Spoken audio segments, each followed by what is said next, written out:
Bom, só estamos esperando o edital, né? O último concurso da PGE, só para ter noção, foi 2009. Tem muitos anos. Mas, assim, só abrir um parêntese, tá, gente? Nem sei por que eu falei da PGE, da Advocacia Pública. Então, aqui, ó. Magistrado é regido pelo nosso estatuto? Não. Ele tem estatuto próprio. Procurador do Estado, que é a Advocacia Pública do Estado, é regido pelo nosso estatuto? Não, porque ele tem estatuto próprio.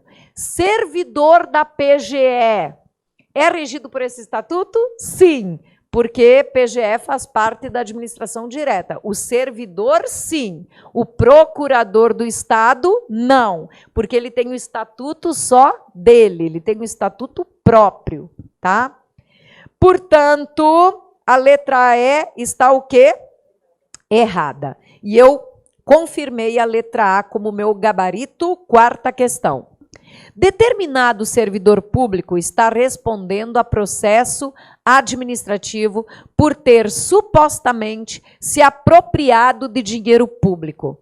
Além disso, há uma investigação criminal em curso pela prática do mesmo delito. Conforme o decreto 220, nessa situação, o servidor não poderá ser processado civil e penalmente antes da conclusão do processo administrativo? Errado. As instâncias são o quê? Independentes entre si. B. Deverá ser representado por advogado? Errado. O processo administrativo não exige defesa técnica, é uma súmula vinculante número 5 do Supremo Tribunal Federal. Processo administrativo não exige defesa técnica. Você pode botar advogado se quiser? Pode, princípio da ampla defesa, mas não exige constituição de advogado. Letra C. Somente poderá ser processado na esfera civil se ficarem comprovados o delito na forma dolosa? Errado, porque na esfera civil você responde por dolo ou culpa. A tua responsabilidade é de que tipo, servidor? Subjetiva. Eles precisam provar dolo ou culpa. Letra D. Poderá ser afastado preventivamente de suas funções pelo prazo de até 30 dias, com remuneração proporcional ao tempo de serviço? Certo. Letra D é a suspensão preventiva. Pode acontecer durante um processo disciplinar como medida cautelar, não é punição, e nesse período você fica em casa para não atrapalhar o processo e recebe proporcional ao tempo de serviço. Se for absolvido no processo disciplinar, você vai receber a diferença do dinheiro. Está lá no artigo 59 do decreto 220, gabarito D de dado. Letra E. O servidor deixará de responder ao processo se for absolvido criminalmente por falta de prova? Não. Para não responder, ele tinha que ser absolvido por negativa do fato ou negativa de autoria, gabarito, portanto, D de dado. Quinta questão. Tudo CESP, hein? Em 15 de abril de 2001, João Carlos, no exercício de suas funções, teria praticado ato lesivo ao erário. Em setembro de 2004, mês em que o fato veio a conhecimento, o Ministério Público denunciou o João Carlos por crime contra a administração pública. E, por ordem da autoridade competente, foi instaurada uma sindicância para apurar os fatos. A partir dessa hipótese, dessa situação hipotética, julgue os itens. Item 1. Se a autoridade competente concluir por fato sujeito a pena de suspensão por 20 dias, essa pena pode ser aplicada sem a instauração de processo disciplinar? Certo, porque foi aberta a sindicância e na sindicância o servidor do Estado pode ser punido com o quê?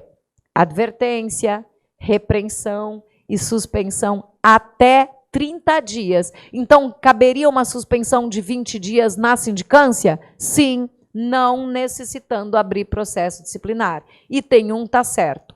Item 2.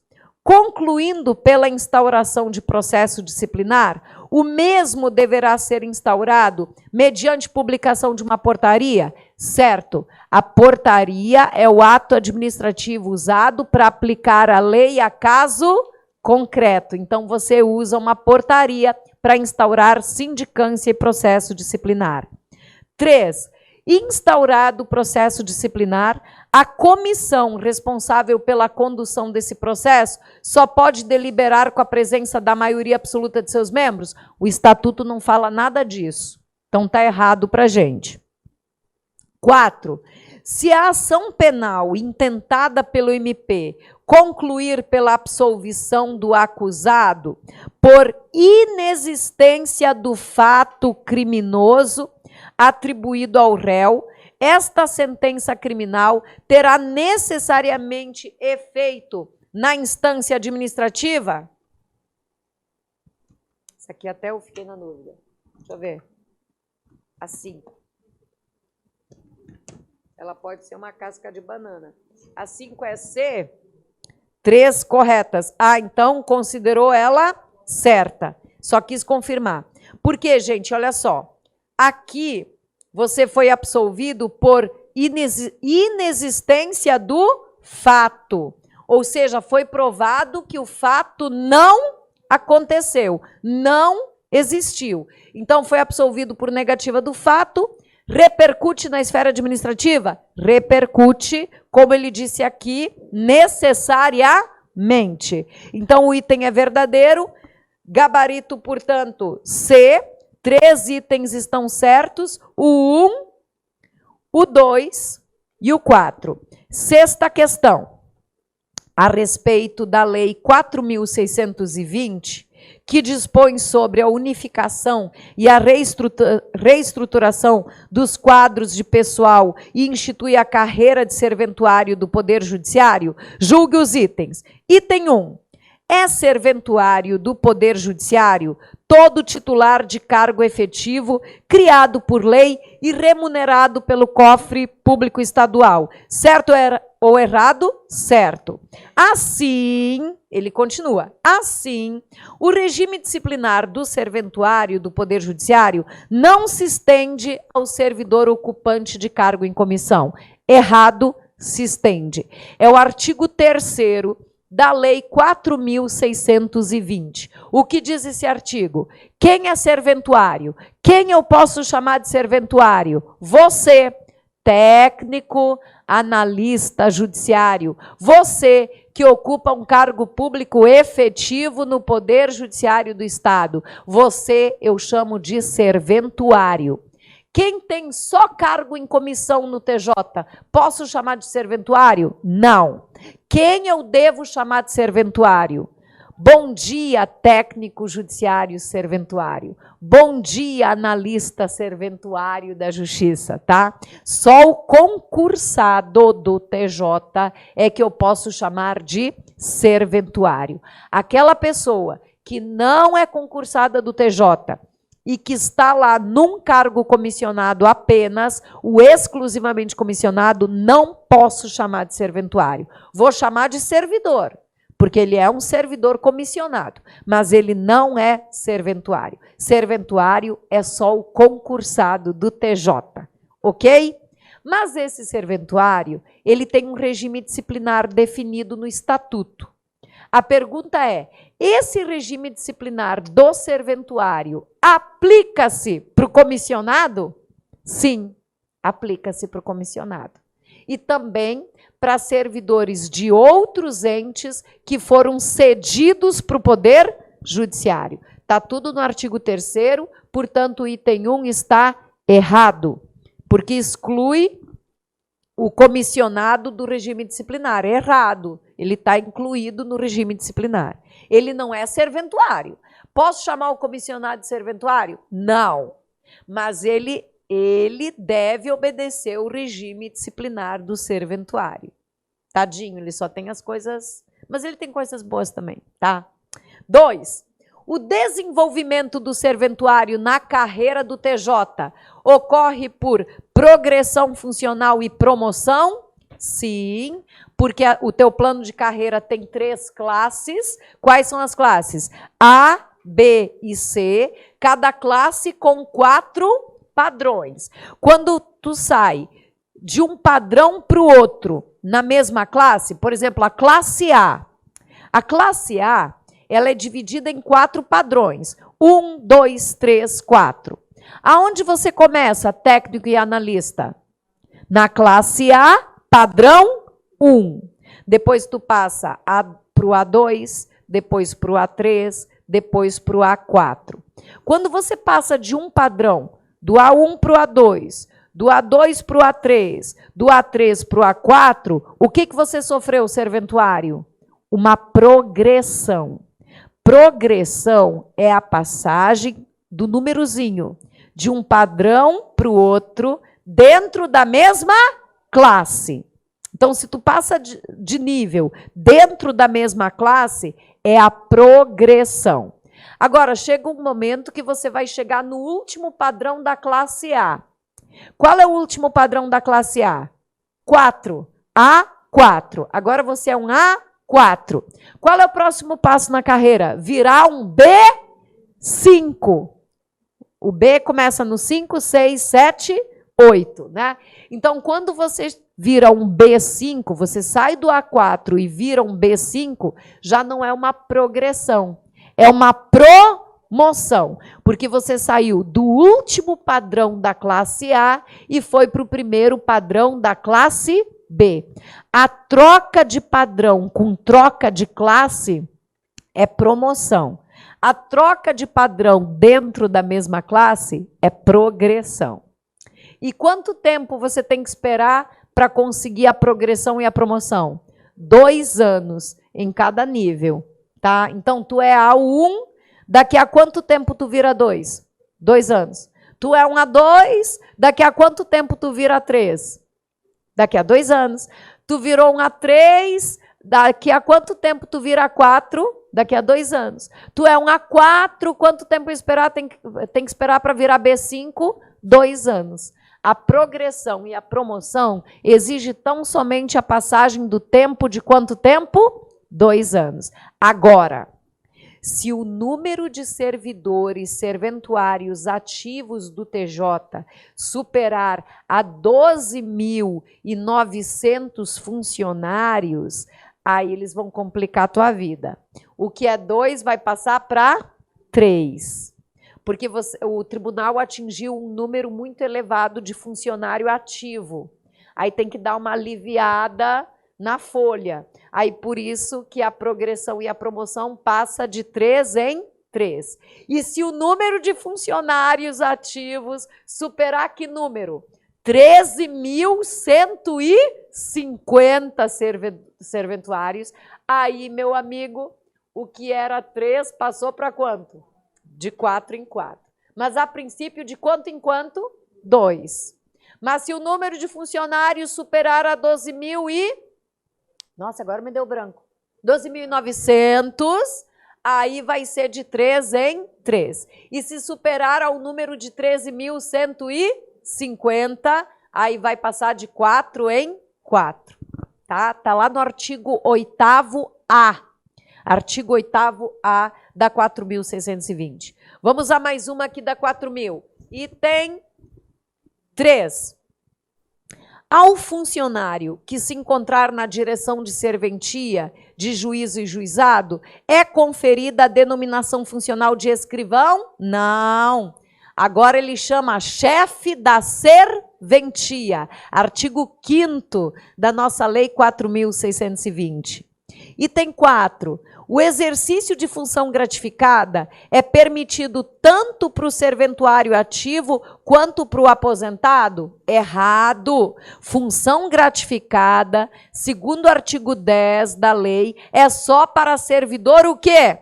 Ativo. Os cargos em comissão é que são dados para concursados, ativos e inativos e para não concursados, porque o cargo em comissão é de livre nomeação. Então, ele pode ser dado para concursado ou para não concursado. Mas tem um detalhe, o artigo 9º reservou um percentual de cargos em comissão para o tribunal que só podem ser dados para os concursados. Qual é o percentual? 80%.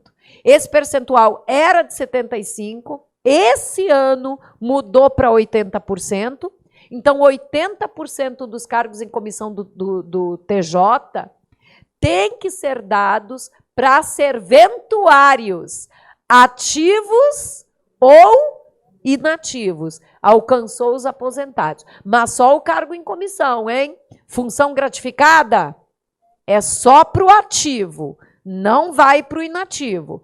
Cargo em comissão, ativo e inativo. Em que percentual? 80%. Outro detalhe, essa reserva de 80% não atinge que cargo? Assessor de desembargador do tribunal, tá? Assessor de desembargador é cargo em comissão e não entra no percentual de 80%, tá? Paga bem, paga muito bem, tá, gente? Aí o gabarito aqui ficou o quê? Me ajuda. Letras. Só uma certa? Qual é a certa? A 2, né? Somente o item 2 está certo, gabarito letra C.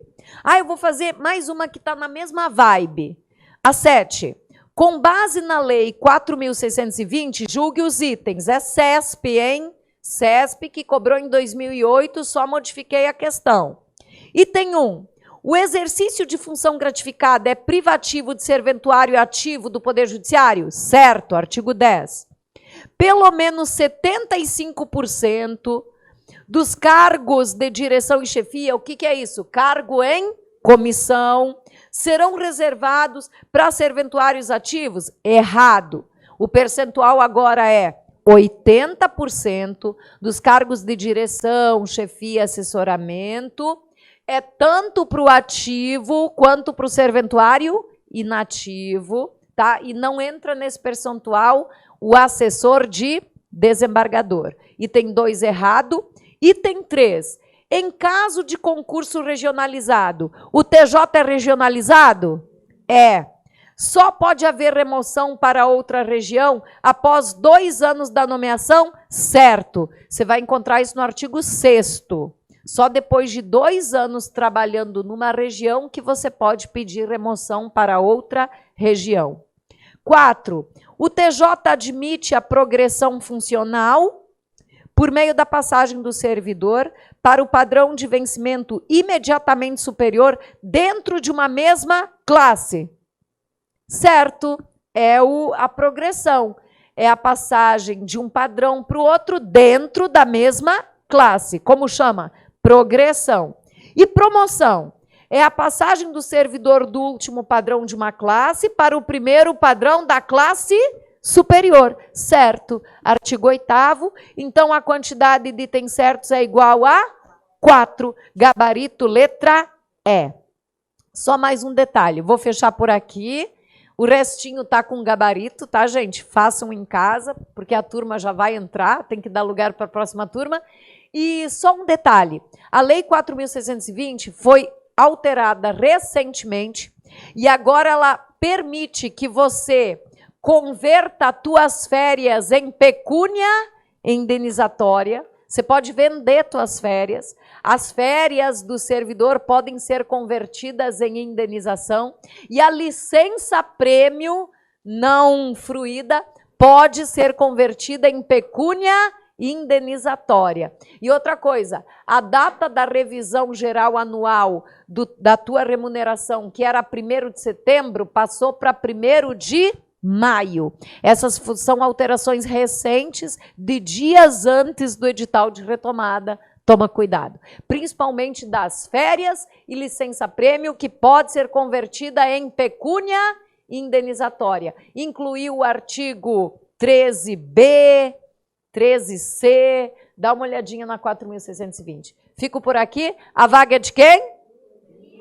É sua. Então, a gente vai estar junto ainda. Gente, eu vou marcar mais aulões, a gente vai bater mais questões, a gente vai estar muito junto ainda, tá? Bem, não vou me despedir de ninguém.